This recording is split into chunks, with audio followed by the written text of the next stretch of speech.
તો આ સાથે મોટી ખબર જોઈએ મહારાષ્ટ્રના પાલઘરમાં સુરતના 9 બિલ્ડરો સહિત જમીન દલાલો 12 ગર્લ્સ સાથે ઝડપાયા છે।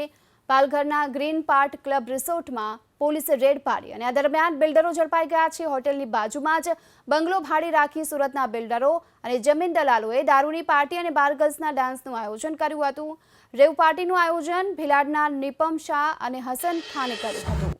ત્યારે પોલીસને આ અંગેની જાણ થતાની સાથે જ સુરતના કુલ 22 બિલ્ડર અને જમીન દલાલો સાથે પાર્ટીનું આયોજન કરનાર નિપમ શાહ અને હસન ખાનની ધરપકડ કરવામાં આવી છે। જો કે સુરતના 22 લોકોની ધરપકડ બાદ તેમને જામીન પર મુક્ત કરવામાં આવ્યા છે।